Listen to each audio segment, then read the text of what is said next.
Jake Paul fights Anthony Joshua, a real boxer. Both of them make $92 million. Unbelievable. Both of them, okay? It was a spectacle. Everybody was at this fight, okay? Insanity. Friday night, Miami, craziness, you know. And then in the 6th round, Anthony Joshua knocks him out. If you see in one of the interviews, which I don't know if you've seen this or not, he's showing his jaw. He says, my jaw is broken, okay? I believe it. He says, my jaw is broken. And I'm like, it's kind of like when Mike Tyson said, I have a broken vertebrae. They I don't know if you broke my back. Yeah, they broke my back. Which part? Spinal. Spinal, yeah. Spinal. And My you look, neck, if my you just back. type in Jake Paul jaw, that's all you got to type in. Type in Jake Paul jaw, okay? Not that one, Jake Paul. Jake Paul that's jaw. there, and That's how he gets knocked out, okay? Whew. He gets knocked out. Jake Paul jaw. And then he says, my jaw's broken. Why is it showing Andrew Tate? Keep going, Bert. And then if you go a little bit lower, right there, he That's it, opens go his up. mouth. That's the one. Go ahead. Let him do that. Look at his teeth. Yikes. Do you see it? Oh. My God. It's tough to see. Okay, it's tough to see right here. Watch. It's coming. Boom. That's it. That's what broke it. And there's a picture That's it right of there, that. Pat, That, by the way, yeah, he posts himself. Anyways, the reality is Joshua made more money with this fight with Jake Paul than any other fight. And by the way, apparently Anthony Joshua is a big businessman. He owns a bunch of buildings. You know the properties and buildings that he owns? I don't know if you know the portfolio. I'll come to you. What do you know and what do you want to say about what happened with Jake Paul and Andrew Tate and all the fights that happened this weekend? Well, Jake Paul knows how to throw a show. Good for him. He's making a ton of money. You don't have to be a great boxer. You just have to be a great showman these days. He earned every penny. I mean, he sold it out on Netflix. A lot of my friends in Miami went there. It was a spectacle. Now, let's not get it twisted. If it really came down to a real fight, this heavyweight boxer, Anthony Joshua, could have knocked out Jake Paul in the 1st round, straight up. It felt like the most rigged fight ever. Because at any point, Anthony Joshua could have whooped his ass and knocked him out. And then I found out that there was a clause that you can't knock him out until at least the 5th round. Allegedly. That's what I heard. Could be wrong. But at any given point, Anthony Joshua could have done this. But shout out to Jake Paul for throwing a show and making people turn out. If people are going to pay the money for you to show up and you break your jaw, by the way, any one of you in the audience, if you want to give me $100 million, come right, punch me straight in the face. I won't talk for 6 months. I'm sure there's a lot of people do that for free. But for $100 million, break my jaw. I'll be silent for 6 months, sipping on soup, counting my money. So good for Jake Paul. Him and his brother are absolute beast performers. Now, Andrew Tate. A lot of people want to come after Tate because he lost. It's so easy to pile on Tate at this point. Andrew Tate's one of the biggest badasses we've ever seen. Verbally, linguistically, culturally, socially. Yeah, there's things I disagree with Tate about, but I'm not going to condemn the guy because we don't see eye to eye on everything.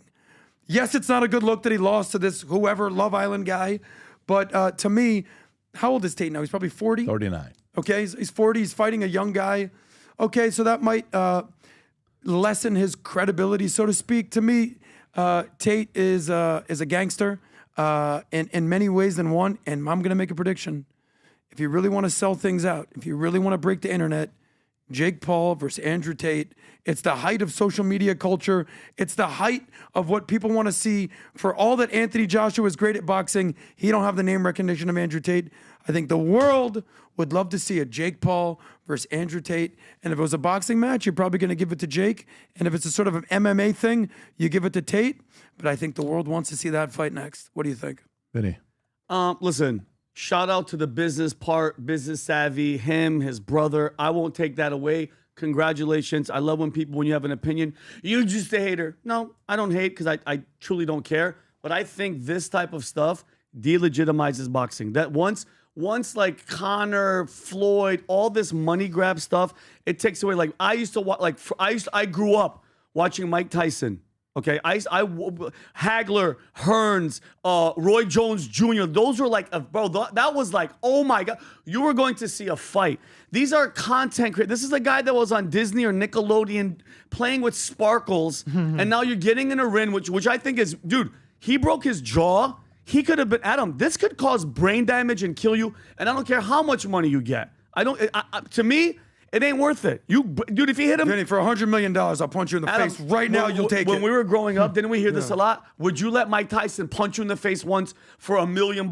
We always heard that. And people are like, for $1 million, yeah, probably not. 100 he would million? knock your freaking head off. And this is an example of a guy that pretends to be a fighter. Yeah, he knows how to fight. You're trying to tell me you wouldn't fight Anthony Joshua or somebody for $100 million? And he's going to go all out and try to kill me? I'm just saying, you're a tough guy. I'm not breaking my neck for anybody. And think about it. His brother does pretend fighting in the WWE or whatever, and he's pretending to be a professional boxer, and he got his freaking jaw broken. It's a dangerous thing. And I saw, Adam, you're right. It was like he was making him last, and he could have wrecked him in the first round. But as the sport... It's like I want to see those guys go to UFC. Go try that in the UFC against real fighters. I don't believe it. Like Mike Tyson, if you watch the Mike Tyson fight with him, you could see that Mike Tyson was holding back, and not even Mike Tyson was 175 years old when he fought Jake Paul. He punched him in the chest. Somebody else.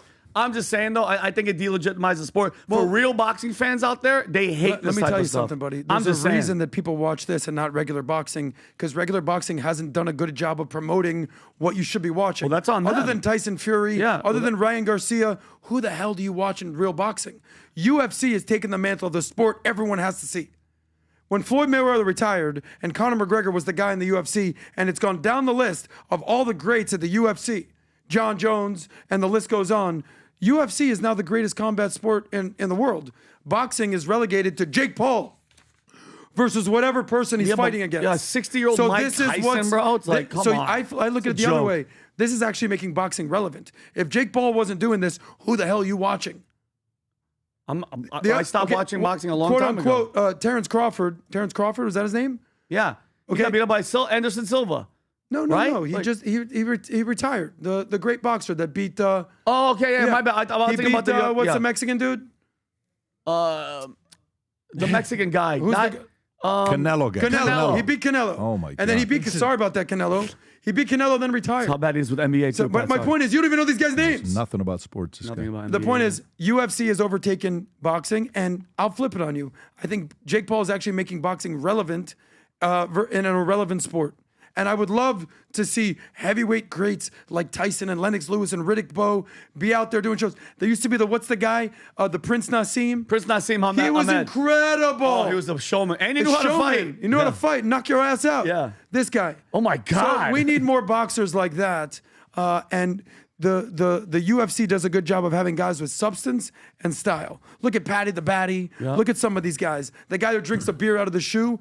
UFC's the new sport. It is. All right, let's go to the last story here and wrap up. Do you have any comments about Tate? I think it's great. I think it's great. They're doing it. It's entertainment. Getting in the ring is one of the scariest things we can do because all you're thinking about in your mind is, I hope I don't become a poster or a meme or something that goes viral. And it gets hundreds of millions of views and everybody's watching your ass get knocked out. There's a reason why it's a scary sport because it's not only losing, but it's humiliation as well and embarrassment. It's almost like your mind's telling you no. Yeah. But your body. Your body's telling you yes. The other night, my wife's hosting some of her friends over at the house with Bible study. Anyways, they're doing their thing. They're having their food. They're laughing. And I come in. There's like 20 cars in front of our house. My security freaks out. He's thinking something's going on. I said, no. I think there's something. I think Jen told me. And I forgot, obviously. I forget we had some. And I come in. This lady walks up to me. We start talking. Very nice lady. She says, oh, I see the shoes you're wearing. She says, are those the shoes you've worn 3,000 days in a row? She says, after hearing you talk about it, that you've been wearing it for so many days, I eventually bought one for my husband. So guess what, folks? You know what I'm wearing today? 3001. Let me tell you. When I tell you, since September 9th, September 10th, I've worn this every day except for 3 days. I'm not kidding with you. It's the most comfortable shoes in the world. It's the product that you see us talk about every single flipping day, but today's special. Let me tell you why it's special. You know what just showed up? Nice. The whites officially showed up to our factory. First time ever. And the navy blues showed up.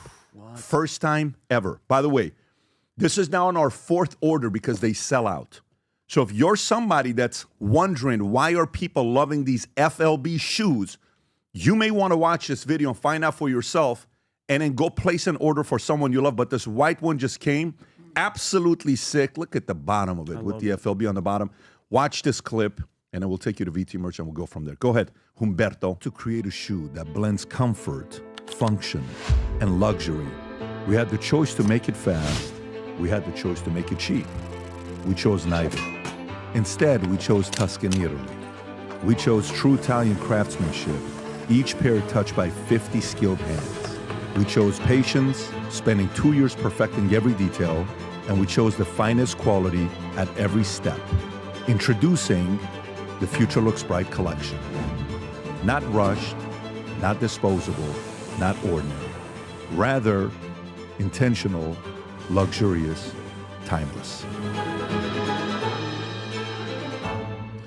There you go. Humberto, do you want to go to vtmerch.com? Oh, you're wearing it today. Good for you. By the way, there's nothing like wearing these shoes and you're sitting in a boardroom or in a conference room or anywhere at dinner and you put your feet like this and everybody sees it and they say, you got to be kidding me. Go all the way down. Remember, these are 100% made in Italy, 100%. 5 factories with the on-cloud foam on the bottom, the super foam technology on the bottom, so it's comfortable and light when you wear it. And if you compare them to the Berluti, Ferragamo, Zegna's, Gucci's, the price difference is insane. So if you haven't placed an order or two, the list we get of people that are buying, I can't say the names until these people wear it. You would be amazed who's ordering these shoes for Christmas for themselves and their families. Go to vtmerch.com, place an order or two, one for yourself, one for somebody you love, or maybe your husband, someone else you got out there, so they can wear the FLB shoes. The white and navy blue is here. The sizes, if you're wondering what's already been out, size 13 sold out. For navy blue, they're not available. Size navy blue, oh my God.